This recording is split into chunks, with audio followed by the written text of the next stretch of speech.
I thought you did that because the Ghanaian balance was a bit heavy here. And I think, yeah, and KY, I can't underemphasize the points that my colleagues, overemphasize the points that my colleagues have already made about the importance of this report.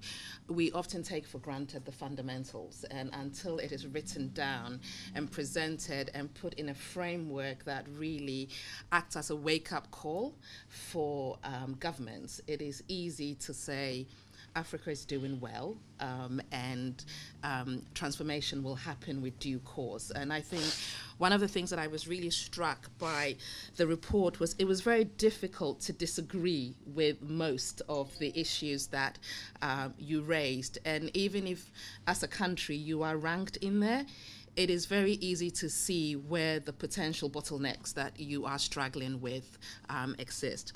But there were 3 points that I really wanted to focus on. The first one was the section on human well-being and skills and the importance of skills. I was reading a blog by Strive Masiwa recently where he said in a conversation with his daughter about her school homework, his daughter said, "But Daddy, how do you know I need these skills? The company I'll be working for probably hasn't been created." And I'm not saying this because I'm from Save the Children, but it's a very powerful statement by a 7-year-old. Africa, 19th century Africa, is trying to find the elusive quest for jobs in a 21st century world. And everything at its disposal happened, all the knowledge at its disposal happened in a very, very different time. So if I look at the comparators, the East Asian miracles, they grew up in a very, very different world. Technology, I mean, all the basic fundamentals are similar, but it's different at the same time. So what is the skills challenge for sub-Saharan Africa? We don't have data on how many children are going to school. We don't have data on the quality of education.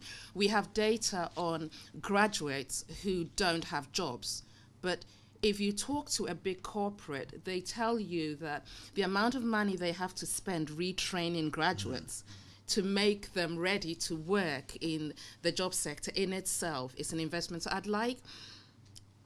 I hope in future we would see that human capital and human skills challenge really unpacked. So what does it really mean for Africa? And in that complexity is the aspiration. When I talk to young men in Africa as part of my job, they don't aspire to farm.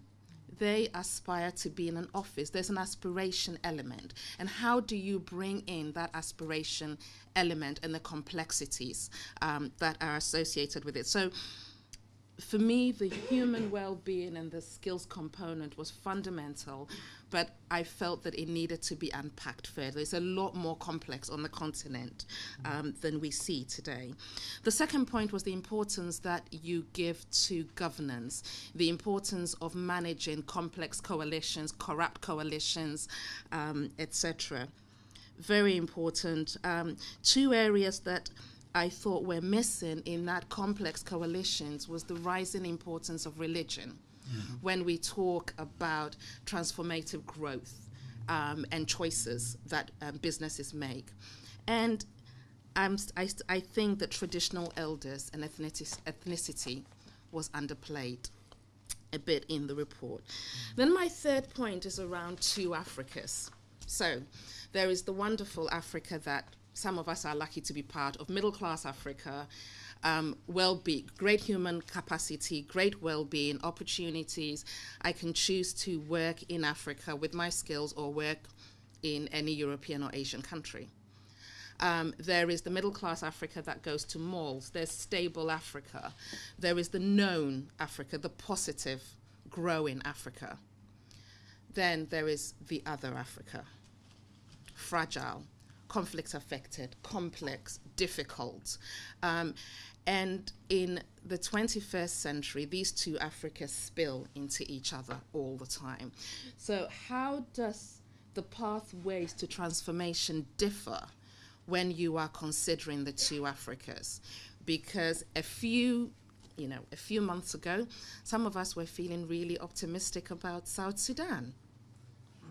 now we are less optimistic about that transformative journey. Nigeria, mixed positions about that transformative journey. So if you are an Africa that has to straddle this complex two Africas, what are the key messages in the report for you? Those were my 3 points. Mavis, thanks.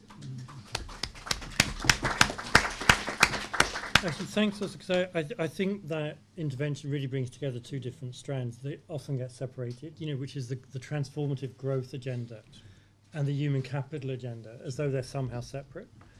But I guess, I was reading, I may have read it in your report actually, but, that if you look at where a country like Ghana is now in terms of education, it's where Thailand was maybe 40 years ago. And, we've seen out of school numbers are now stagnating, they're not coming down.